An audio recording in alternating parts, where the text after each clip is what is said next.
అదే RTV app వార్తల్ని క్షణాల్లో చదివే అవకాశం ఉంటుంది. ఒక న్యూస్ పేపర్, ఒక టెలివిజన్ ఛానల్ మీ చేతుల్లో ఎప్పుడూ ఉంటాయి. ఈరోజు రాష్ట్ర పార్టీ పొలిట్ బ్యూరో సభ్యులు పెద్దలు వర్లరామయ్య గారి ఆదేశం మేర చలో మాచర్ల కార్యక్రమానికి పిలుపునివ్వటం జరిగింది. దురదృష్టం ఏంటంటే మా నాయకులు ఎవరైతే రాష్ట్ర నాయకులందరూ మాచర్లు వస్తున్నారో వాళ్ళందరినీ కూడా గృహ నిర్బంధం చేయటం అనేది మరి ఒక బాధాకరమైన విషయం. ఎందుకంటే గాయపడ్డ నష్టపోయిన కుటుంబాలని, కార్యకర్తలని, నాయకుల్ని పరామర్శించటం మా కనీస బాధ్యత. గత 10 రోజులుగా నన్ను హౌస్ అరెస్ట్లో ఉన్నారు. అతన్నేమో హైదరాబాదులో తిరుగుతూ ఉన్నాడు. మరి నన్ను కనీసం మా ఊరన్నా పంపేయండి, అక్కడ ఏం జరుగుతుంది ఏంటి, వాస్తవాలు ఏంటి అని తెలుసుకొని మరి వాళ్ళకి కొంత ధైర్యం చెప్పాల్సిన అవసరం ఉంది అని చెప్పేసి మేము అన్నప్పటికీ కూడా 2 రోజులు ఆగండి, 3 రోజులు ఆగండి అంటూ వాయిదా వేస్తూ వచ్చారు. మాచర్ల నియోజకవర్గంలో ఎన్ని అరాచకాలు జరిగాయనేది ఒక్కొక్కటిగా నిజాలు బయటకు వస్తున్నాయి. రాత్రి కొత్త పుల్లారెడ్డిపురంలో జరిగిన దాడులు ఏవైతే ఉన్నాయో అవన్నీ కూడా బయటకు వచ్చాయి.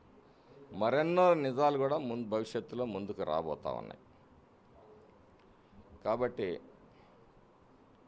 ఈరోజు మా యాత్రను ఆపిన ఇక 2-3 రోజుల తర్వాత అయినా మేము వెళ్తాము.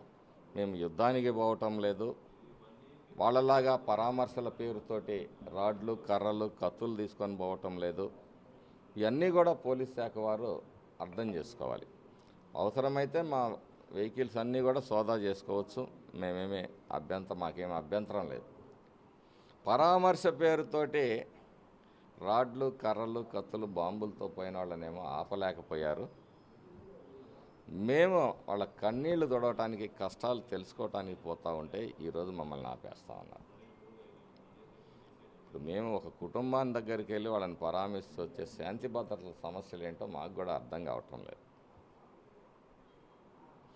ఈరోజు మాచర్ల ఎమ్మెల్యే స్వయంగా పోలవాయి గేట్లో పాల్గొని ఈవీఎంను పగలగొట్టి విధ్వంసం చేస్తే అతని మీద అట్లాగే మరి గిరిగారు ఎవరైతే మా పోలింగ్ ఏజెంట్ ఉన్నారో ఆయన మీద దాడి చేస్తే మరి ఏ సెక్షన్ కట్టకనే పరిస్థితి. ఒక రకంగా ఏంటంటే పల్నాడులో ఇవాళ దాడులకు గురైన వ్యక్తులు అందరూ కూడా ముందు ప్రాణాలు రక్షించుకోవడానికి పక్కన వాళ్ళు పోలీస్ స్టేషన్కి వెళ్తే పోలీస్ స్టేషన్లో కంప్లైంట్ తీసుకునే దిక్కులేదు. ఆ పరిస్థితుల్లో వాళ్ళు అక్కడ ఉండలేక మరి మీ మీద కూడా కేసులు పెడుతున్నారనే పుకార్లతోటి చాలామంది చెట్టుకొకళ్ళు పుట్టకొకళ్ళు పోయారు. మేము ఎవరైతే గాయపడ్డారో 74 మంది లిస్టు కూడా పోలీస్ శాఖకి సమర్పిస్తాం. ఆలస్యంగానైనా కేసులు రిజిస్టర్ చేసి తగిన చర్యలు తీసుకోవాలని చెప్పేసి కూడా పోలీస్ శాఖని మరి కోరుతా ఉన్నాం. మరి 2 గంటల్లో మాచర్లు వస్తాను, నా మీదేం కేసులు లేవు, నేనేం తప్పు చేయలేదని చెప్పేసి గాంభీర్యంగా పలికిన ఒక సాక్షి మీడియాలో పలికిన ఈ శాసనసభ్యుడు అదే సాక్షి వాహనంలో పరారయ్యాడనేది బలంగా వస్తున్న వార్తలు.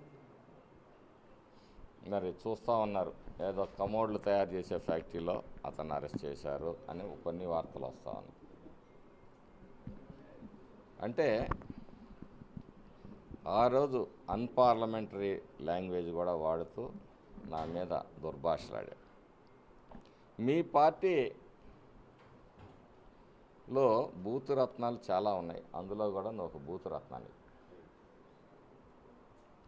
నవరత్నాల్లో అరాచక రత్నాలు, దోపిడీ రత్నాలు, దుర్మార్గపు రత్నాలు, రౌడీ రత్నాల్లో నువ్వు ఒక బూతు రత్నానివి, రౌడీ రత్నానివి, దోపిడీ రత్నానివి. అన్నీ నవరత్నాల్లో అన్నీ క్వాలిఫికేషన్స్ నీకే ఉన్నాయి రామకృష్ణారెడ్డి.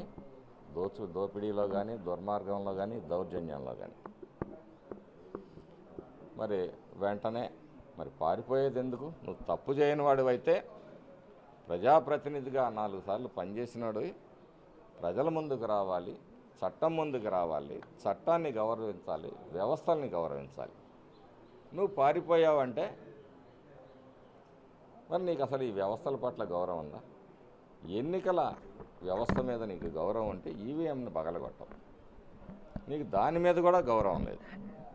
ఇలాంటి ఎన్నికల నిబంధనలను ఉల్లంఘించి నా వ్యక్తుల్ని డిస్క్వాలిఫై చేయాలి.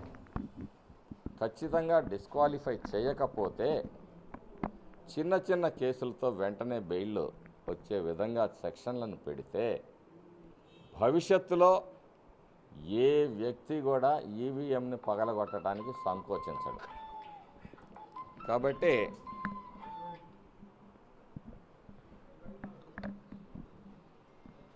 ఎన్నికల కమిషను, పోలీస్ శాఖ తగిన విధంగా స్పందించి వీళ్ళ మీద కఠినమైన చర్యలు తీసుకోవాలని చెప్పేసి ఈ సందర్భంగా కోరుతా ఉన్నాను. మరిన్ని వీడియోస్ కోసం ఛానల్ ని సబ్స్క్రైబ్ చేయండి. లేటెస్ట్ అప్డేట్స్ కోసం వాట్సాప్ ఛానల్ ని ఫాలో చేయండి. అండ్ లింక్ డిస్క్రిప్షన్ లో ఉంది.